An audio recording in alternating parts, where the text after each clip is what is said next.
During a school trip, Touka Mimori is asleep on the bus when he wakes to the sound of a bully arguing with class president Ayaka Sogo. The situation escalates until their teacher intervenes. But moments later, the entire class is suddenly summoned to another world.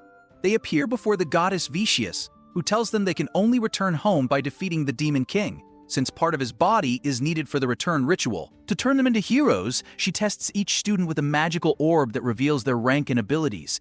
Most students receive praise until Mimori touches the orb. It turns purple, and the goddess instantly becomes cold toward him. She declares Mimori's rank worthless and orders him sacrificed, sending him to the ruins of disposal, a monster-infested death zone where criminals are abandoned. If he survives, he'll be free, but no one ever has. Mimori begs for mercy and Sobu tries to defend him, but the goddess knocks her aside. Fed up, Touka drops his timid facade, curses the goddess, and is teleported away. He awakens in a cave filled with human bones and is immediately attacked. Using his useless skill, he paralyzes the monster, escapes, and defeats another bird-like creature with paralysis and poison. Realizing his powers are far stronger than the goddess claimed, Touka gains new determination to survive. Meanwhile, near the ruins, a mysterious elf woman bathes in a forest lake. Trapped in the ruins of disposal, Touka is swarmed by monsters. At first he panics, until he realizes the truth. The useless powers the goddess mocked are actually fully effective and lethal. Every time he kills a strong monster, his energy refills and he levels up. Soon, Touka grows stronger and more confident, seeing monsters as nothing more than walking experience points. Starving? He tries to eat a monster, only to discover they're all poisonous. Desperate? He pours mana into the magic pouch the goddess gave him. And, to his shock, it produces soda and beef jerky from his old world. With food restored, he pushes deeper into the ruins. Touka eventually finds the remains of fallen adventurers, including the corpse of great sage Angren, abandoned there long ago by the goddess. In Angren's blood-stained journal, he finds a warning about the creature that killed them all, the Soul Eater. At the exit, Touka confronts the Soul Eater. Realizing he can't overpower it head-on, he tricks the monster by pretending to fall into despair.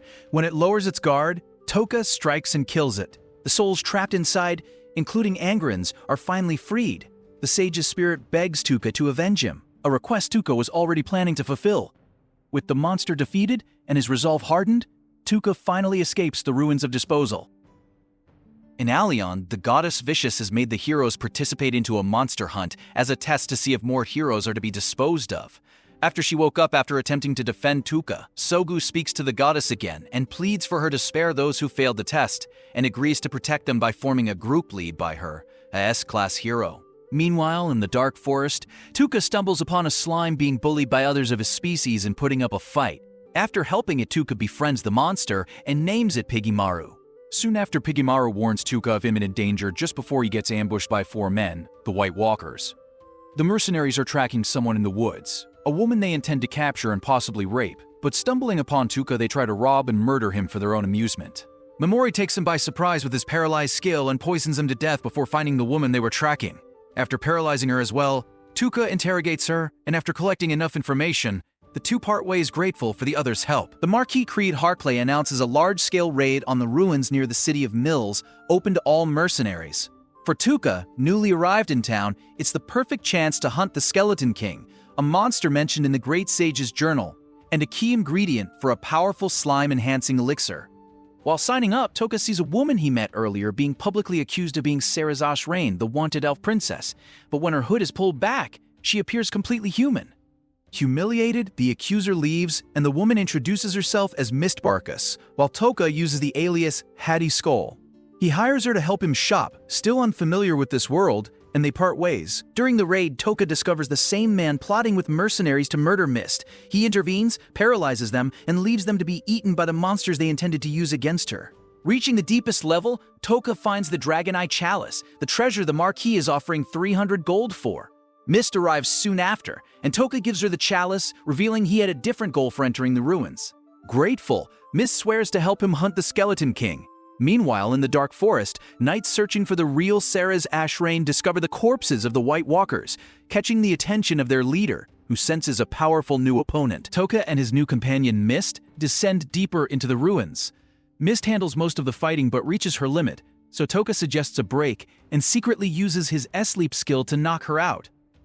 The moment she loses consciousness, her illusion fades, revealing what Touka suspected all along. She is actually Ceres Ashrain, the famous elf knight. When she wakes, her disguise returns, and Touka pretends to have been asleep the whole time. Back in fighting shape, they confront their target, the Skeleton King. Ceres fears they're too weak to defeat such a monster, stronger even than what the top adventurer party could handle. But just as the Skeleton King attacks, Touka instantly neutralizes it with his abnormal powers, shocking Ceres. After the battle, Mimori alerts Touka to something hidden among the corpses, a mysterious egg wrapped in magic cloth. Trusting his slime's instincts, Touka decides to keep it. Meanwhile, elsewhere in the ruins, Class 2C is in chaos. Sakura loses a hand, Sobu tries to help, and Oyamata and Kirihara recklessly wipe out the Skeleton Knights. Sogu begs the goddess to heal Sakura, and Vicious agrees only because Sakura is at least a B rank, reminding everyone of how easily she discarded Touka. Back on the surface, Touka suggests he and Ceres travel together, and she agrees.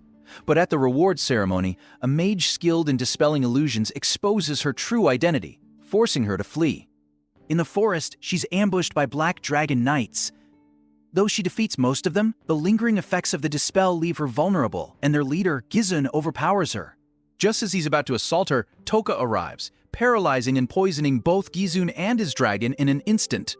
Touka and Ceres are interrogating their prisoner when a spear suddenly strikes and kills Gizun. The weapon belongs to Sivit Gartland, known as humanity's strongest, who arrives with a squad of Black Dragon Knights riding dragons, well outside the range of Touka's abilities. Sivit lands with 3 of the 5 Black Dragon Knights and announces they've come to execute Ceres under orders from King Ortora of the fallen Holy Kingdom of Nia. They mock her, claiming the kingdom fell because the goddess of Alion demanded Ceres be handed over, and their refusal sparked the war. As they talk, Sivit becomes fascinated by Touka, sensing in him a reckless desire to strike at overwhelming power. Realizing he can't fool Sivit, Touka reveals he's a hero from another world and boldly challenges humanity's strongest. Intrigued by the promise of a worthy duel, Sivit agrees to spare Touka for now, and even allows Ceres to live so she can serve as his bodyguard while he trains in the land of golden-eyed monsters. But the moment Sivit turns his back, Touka unleashes his skills on all the knights. Sivit reacts too slowly and injures himself trying to resist. Touka kills their dragons and gains 3 new abilities, Freeze, Dark, and Berserk, which he immediately tests on the incapacitated knights. A distress signal brings reinforcements, but Touka and Mimori strike first, paralyzing and poisoning the entire squad. Sivit, the last one standing, collapses and dies. Meanwhile, at the heroes' training grounds, Nyantan Kikipat, sent by the goddess to retrieve Class 2C, introduces herself as their new instructor. When Oyamata challenges her, she defeats him with a single blow. Sogo, stunned and impressed, vows to grow stronger for the sake of her classmates. In the dark forest, soldiers guarding the ruins of Disposal notice something strange in the security system, but dismiss it, unable to imagine anyone surviving that place. Meanwhile, on the road to the land of golden-eyed monsters, Touka and Ceres rest in a nearby town. There, Touka hears the legend of the Fly. In the Magnar Kingdom, the Holy Alliance gathers at the White Citadel to discuss the Demon King's advance and the mysterious death of Sivit Gartland. A knight arrives with shocking news. A group has publicly claimed responsibility for killing Sivit and the Black Dragon Knights. Touka and Ceres reach the city of Urza, where a sorcerer faction called Ashinto is boasting that they defeated Sivit. Their investigation into the Witch of Taboo leads Touka to Eve Speed, the undefeated champion of the Blood Arena. Eve is cautious and reveals little, but Ceres confirms she truly knows the witch's whereabouts, making her their key lead. Back at the inn, Touka and Ceres train before relaxing in their shared room. Touka uses his magic pouch to summon random snacks from his Speed has already earned enough money to buy her freedom, but she keeps fighting to save her companion, a dark elf child working in a tavern. Touka decides they can use this to approach her again. They warn Eve that the Duke is secretly planning her death in her final arena match, just like every warrior before her. Eve refuses to believe 2 strangers, so Touka paralyzes her and reveals he's the one who killed the Black Dragon Knights and humanity's strongest. Ceres drops her disguise to prove they're trustworthy. Eve still chooses to trust the Duke, but Touka gives her a meeting point if she changes her mind. Afterward, Touka and Saris encounter Ashinto cult members forcing a girl to follow them. Before Saris can intervene, Touka uses Berserk, making the cultists attack each other while the girl escapes. That night, Eve tries to convince herself the Duke wouldn't betray her, but doubt pushes her to investigate. She overhears the Duke confirming Touka's warning and planning to educate Liz, the child Eve cares for, to eventually sell her to a brothel. Furious, Eve rushes to meet Touka and Saris. On the way, she crosses paths with Muaji, leader of Ashinto, who casually wishes her luck. Eve joins Touka's group in exchange for help rescuing Liz. They find the girl being brutally mistreated by the tavern owner. After Eve takes Liz to safety, Touka confronts the woman, recognizing the same fake apologies his abusive parents once used. He paralyzes, blinds, and poisons her. The group flees the city toward the land of golden-eyed monsters, only to realize they're being pursued by Muaji and the Ashinto. Muaji and the Ashinto track down a masked Sarah's Ashrain waiting alone in the woods. Suspecting a trap, Muaji interrogates her while sending men to circle the forest. Hidden nearby, Touka silently wipes out the infiltrators and uses Muaji's arrogance to prepare a synchronized attack with Pigimaru, paralyzing and poisoning the entire Ashinto squad in an instant. With Muaji's group defeated, a second wave arrives, the Duke and his cavalry. Touka and Eve's speed step forward to fight while Saraz hides with Liz. During the battle, Touka discovers his skills have a target limit, but even so, he and Eve overwhelm the Duke's forces. Outnumbered or not, the cavalry is annihilated until only the Duke remains. After killing his own men for trying to flee, he attempts to escape, but Touka immobilizes him, and Eve finishes him off. Touka then freezes Muaji's corpse and shatters it, explaining to Eve that he intends to make the world believe the Ashinto simply vanished into hiding. Meanwhile in Albion, Nyanten Kikipat secretly trains Sogu Ayaka, admitting she reminds her of her little sister. Soon after, the goddess Vicious announces her next move. She will send the summoned heroes into the land of golden-eyed monsters to force their growth. To prepare them, she summons elite warriors, the Four Saints, the Drunken Sword Party, and Bane Wolf, to train Class 2C. Touka and his companions enter the land of golden-eyed monsters and are immediately attacked by a creature similar to those from the Ruins of Disposal. Once Touka confirms his skills work on it, the monster is effortlessly defeated. He harvests materials from it and from several Nazorts, explaining that the great sage Angren's monster encyclopedia taught him how these ingredients can enhance a slime. Saris shows interest, so Touka lets her keep the book. Suddenly, the mysterious egg Touka found earlier begins to hatch. A horse-like monster emerges, much larger than the egg itself. Touka discovers a mana absorption organ on its back and charges it, evolving the creature into an adult horse, then into a massive 8-legged beast. Touka names his new mount Slay, after Odin's legendary steed. Elsewhere in the forest, Class 2C battles Nazorts alongside elite adventurers. Agido, Abyss, and Nyantan take down one, but Kirihara barges in and wipes out the rest with his draconic buster, boasting he'll rule them all someday. Meanwhile, sisters Hijiri and Itsuki encounter enemy spies who kill themselves when captured, leading Hijiri to suspect the goddess sent them to eliminate certain heroes. Touka's group continues traveling in camps in ancient ruins. The next morning, Eve kills a stealthy monster shaped like a giant mouth, but before dying, it sends out a distress signal. Moments later, every monster in the forest begins stampeding straight toward Touka and his companions. The dying big mouth monster sends out a distress signal, summoning every golden-eyed monster in the forest to avenge it. Feeling responsible, Eve offers to act as a decoy so the others can escape, but Touka refuses. Believing he's the only one strong enough to survive the incoming horde, he sends his companions to safety inside a cave, mounts Slay in its strongest form, and charges straight into the stampede. Elsewhere, Class 2C is caught in the chaos as the monsters rush past them.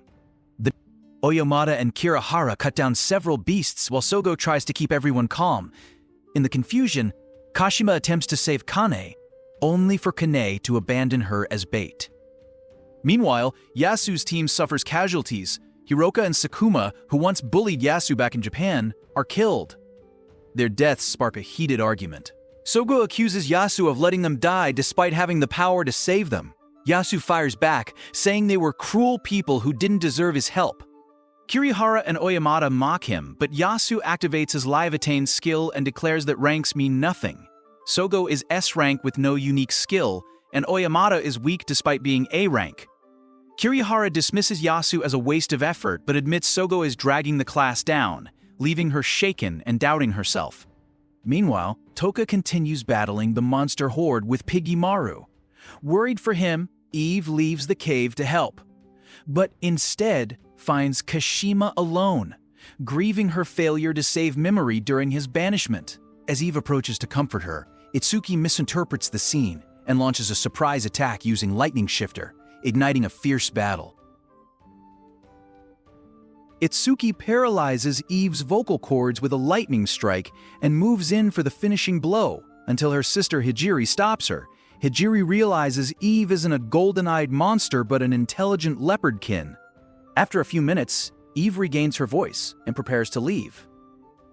But Hijiri deduces her true identity, Eve's speed, currently working under a mysterious human strong enough to survive the land of golden-eyed monsters alone. Meanwhile, Touka is still fighting for his life.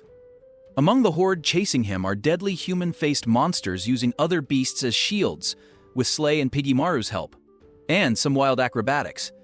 Touka breaks through their defenses. After he defeats the last major monster, a wolf leaps at him, but Eve arrives just in time to finish it. Exhausted, Touka collapses, and Eve carries him and baby-form Slay back to the cave, where Ceres treats his wounds and steals a quiet kiss while he sleeps. Elsewhere, Kashima tells the Takao sisters she's staying with Asagi's group to protect Sogo. When they reunite with the class, Asagi embraces Kashima but eyes her and Sogo suspiciously.